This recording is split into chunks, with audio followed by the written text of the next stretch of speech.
Well, welcome back to Live Sent. It is Missions Month at First Baptist Arlington, and my name is Luke. And my name is Ashley. And today I'm going to do something Ashley dreads, which is making her answer questions about herself Yes. in a recorded situation. You're welcome. So, this is a pure gift from Ashley. Accept it, treasure it. It probably won't happen again anytime soon. No. So, Ashley, in case you did not know, was the first cross-cultural worker that our church sent independently. Back in 2007. Which is a pretty big deal. It was. So, Ashley, today the theme of our conversation is what cross-cultural workers wish you knew. And so we have a former cross-cultural worker sitting with me right now, and that's Ashley. Ashley, where did we send you? You sent me to Southeast Asia. Okay. It's a really populated place that Ashley went to. I was sent to 3 different areas, and I experienced it in 3 different life stages. Which is quite a bit. It is. So you went as a single person, you went as a married person, and you even had your child. I did. While there. Yes. So a lot of life. I did. I did have a lot of life, and I had a lot of experiences too. I saw a lot of different types of ministry, and from business, business as missions, to traditional, like you're just a business person, and your husband's a business person and in the tech industry. And so you're able to do ministry alongside international churches and the diaspora. Yep. Farsi-speaking diaspora, along with community development and insider witness. So what is insider witness? Insider witness is really about somebody who has the same ethno-lingual, cultural sensitivity or upbringing that can represent the gospel in a much more contextual way. And so it's when we use insider witness when we're talking a lot about unreached people who don't have access or have limited access to the gospel, raising up people, discipling them, and then maybe God has a call on their life to be a leader within their people to continue to spread the gospel. And so that would be an insider witness. Technically, you and I are insider witnesses here in America among Americans. Yep. But that's us. We don't think about it that way. We don't talk about ourselves that way. So there obviously is a lot that goes into being a cross-cultural worker. It does not look the same from place to place or even from time to time. I mean, you've already delineated a few different ways that you did this. And I think one of the key words that you've already said, and this is a key word to the missions conversation period, is context. You used in the phrase contextual. So as you went from context to context, what do you think you learned? There's a lot. I mean, I'm sure you learned a lot. That's a big question. Context to context. That one, that God is moving and that you can partner with God in different contexts, and it looks differently in different areas, among different people, among different languages. God is bigger than what we think. Thank goodness. Mm-hmm. Thank God. Mm-hmm. What was your original question? My mom brain already started working. What did you learn as you moved from context to context? I think the biggest thing was learning to be who I was in the way that God had specifically designed me, and figuring out how to live that out. And that was a journey. I had this idea in my head back in 2004. I mean, I had this calling towards missions since high school. And so I had this idea in my head, I think that was kind of implanted by this Western concept of trying to really send out workers, more workers to the fields of harvest, as they would say it. And it took me a long time to journey through that, to really understand how what God had put in my heart and how I was supposed to be obedient to that. I think I wore a lot of different hats that I thought I was supposed to wear.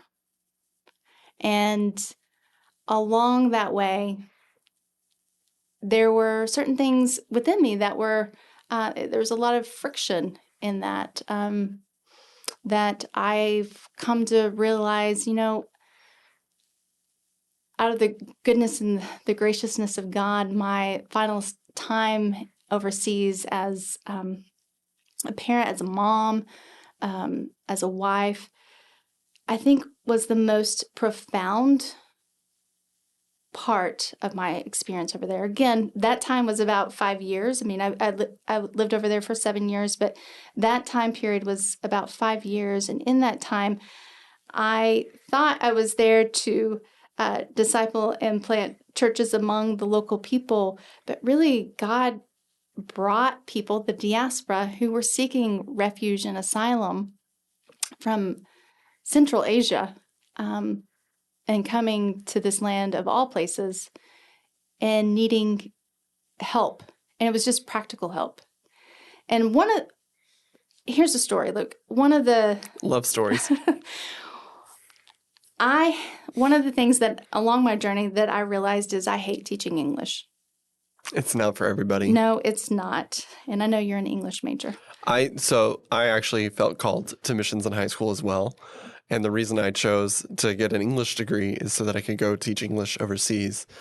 And I thought I really wanted to do that until I had a Belarusian student come into the writing center on a weekly basis, and I was trying to teach him English. And you know what? I just learned that wasn't for me. Yeah.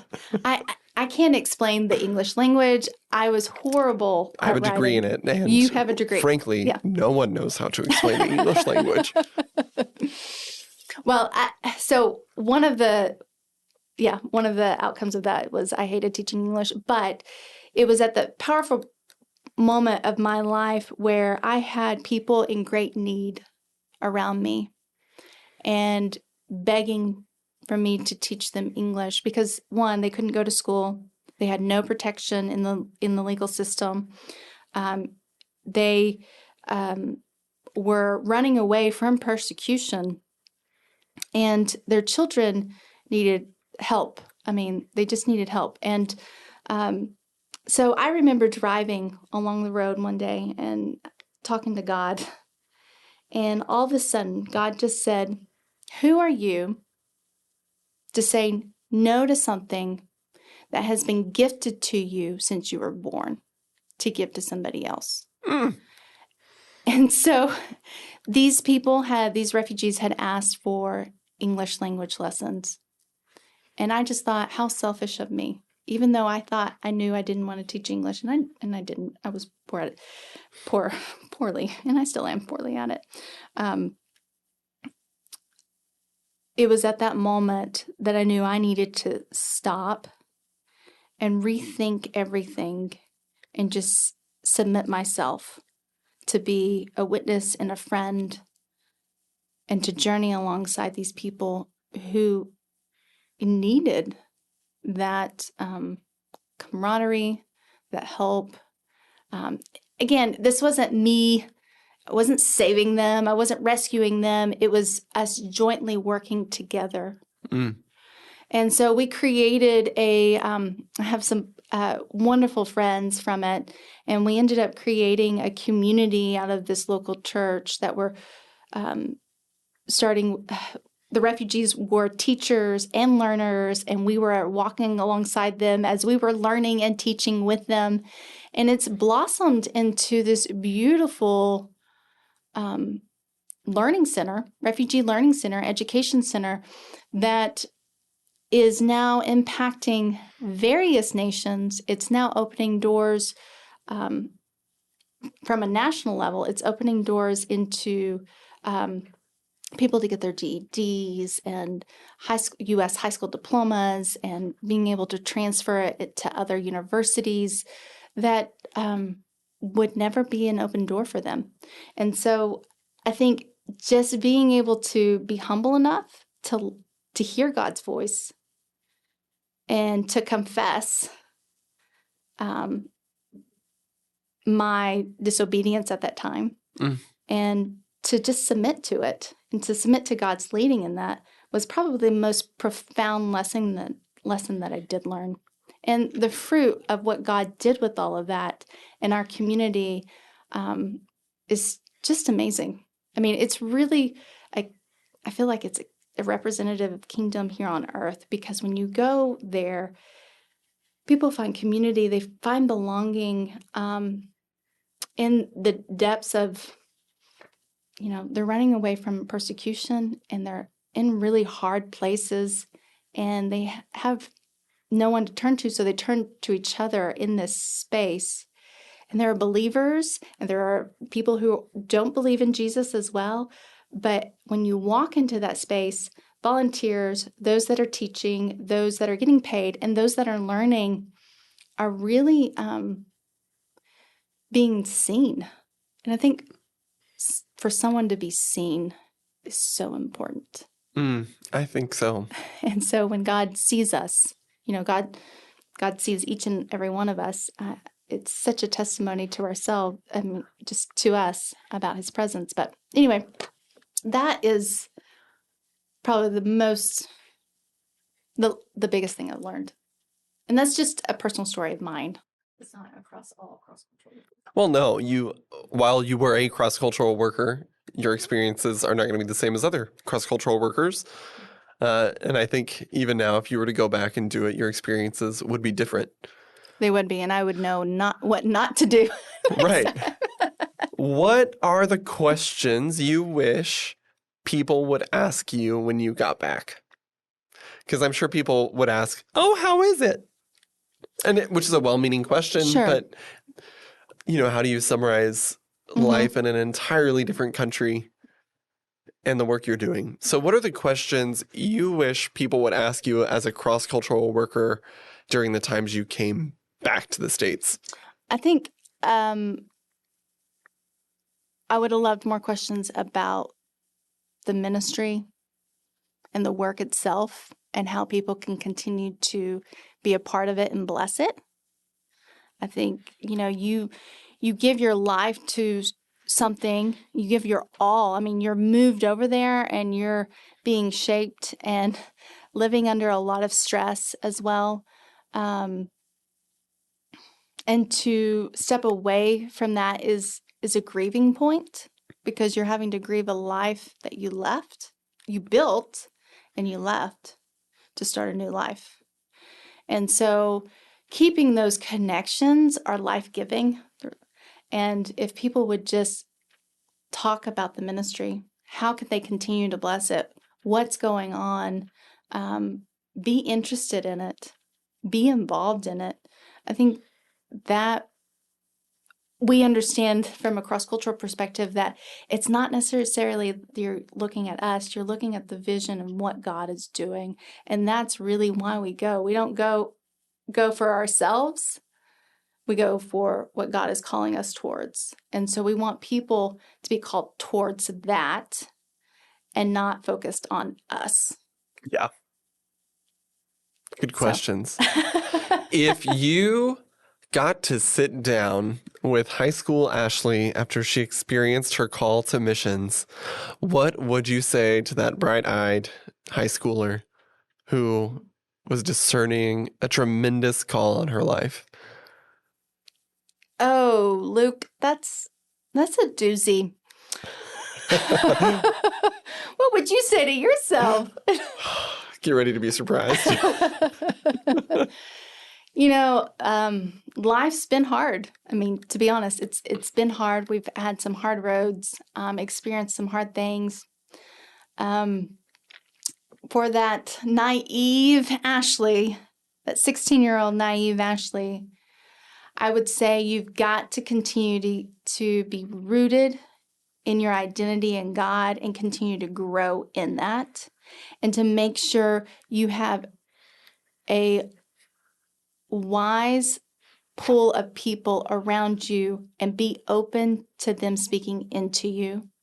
I think one of the things that I did at probably too young of an age is I sought wise counsel, but not consistently. And so it wasn't like a mentorship thing. And I wish I would have done that. I had some at the beginning whenever I was single. But I think as a married couple, I wish I had someone that was older and wiser consistently speaking into my life. Again, when times were tough or when we had questions or I was debating and deliberating on something, I sought wise counsel. But I think that's why discipleship and mentorship is so important. Mm-hmm. It's so important. And that's kind of what I'm looking to do today with younger women. And so how can I pour myself into them? So, yeah, that's what I would say to myself. Because the road was tough. The road was very tough. Yeah. Yep. There may be someone listening, or maybe someone in our church who knows someone who is trying to figure out if they are called to this sort of life. How did you know that this was your call? First of all, we need to talk about the word call. Oh, it's a hard word. But maybe not this podcast. We load a lot into it. We do. So if someone's thinking about going down this road, what wisdom do you have to share with them? I think you need to really, one, the wisdom I would say is one, that this is not an individual endeavor. Amen. And we think it is because we're individualists in America, but it's not. And so you need somebody to affirm that call. I would say multiple people to affirm that call that's around you, that knows you, and that are, that's not just anybody. I mean, people who are walking the ways of Jesus need to affirm that call. And that's why it's so critical that the church is a part of that journey, and that you have to have an external affirmation. So that's one thing. The second thing would be that, you need to just, here's a funny story. Okay. Cindy Wiles. I love her dearly. She was in the position I am currently, and I came to her as a bright-eyed college student saying, I am called to missions. And she sent me to West Africa, which is her heart. She sent me there. And I came home for a summer, and I came home, and I hated it. I mean, today I love it, but I hated it. And I just said, I cannot do that. Don't send me there. And but the thing is, I didn't stop. I had such a call on my life to go. And sometimes as individuals, we experience something, and because it was a bad experience, we think that's the answer. Right. And it's not always. It's not always. Sometimes things are just hard and you have to push through it. So for this instance, it was me continuing to explore and to redefine what the Lord was calling me towards, and what team needed me, where I could contribute. A lot of times we forget that we have to look at where can we really contribute, and we have to ask the receiving end, does that, an Indonesian word is cocok. Are we cocok? Are we compatible? And so just being open and honest about that. When you're looking at this journey, one, it's not you by yourself. It's the church and you together, but then also the receiving end. Do they actually need you? Don't wear a superhero cape, because trust me, you're not going to be the superhero. You don't go to be a superhero. You are No. more so out of your time. You will be humbled. You'll be stripped to your core, and God will use you if you let Him. Powerful word. So we are nearing the end of our time here. If someone in our church wanted to be sent as a cross-cultural worker, what's open to them? Yeah, I would think a couple things. I would say that you need to get involved in going on one of our impact trips, just to kind of get a taste of what life is like and experience different cultures. We have a lot of things going on locally that you can get involved with too, because one of the things that we look for about sending is, are you faithfully involved, and externally is the church affirming your giftedness in this? Is this what you're supposed to do? And to do that, you've got to be involved. So trips, local engagement, internships. I mean, if you're a young adult or college students, we've got internships that we're pushing out so that you can go to global centers and be a part of that and just kind of sense what God is doing in your life. And we also have opportunities to, if you want to try a year somewhere, if you want to try a year and a half, before we really make a commitment as a church to send you long term. And when I say long term, yes, 2 years or more can be long term, but we usually right now are depending on your life stage. If you're a family, we're going to ask you to commit to 4 years, because there's a lot of preparation and transition for your family if you go overseas.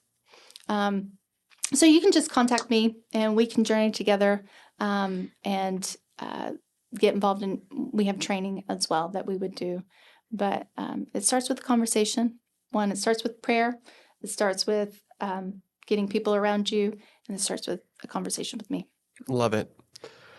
Okay. Well, there you have it. Missions Month. Live Sent. Live Sent. You won't get this questioning until next year. Yep, one more year. So you have an entire year I'm joking. to think of the hardest personal questions you can to ask Ashley. Yeah. Well, thanks for listening. Thank you. I appreciate it. All right. Well, we will be back in a couple of weeks.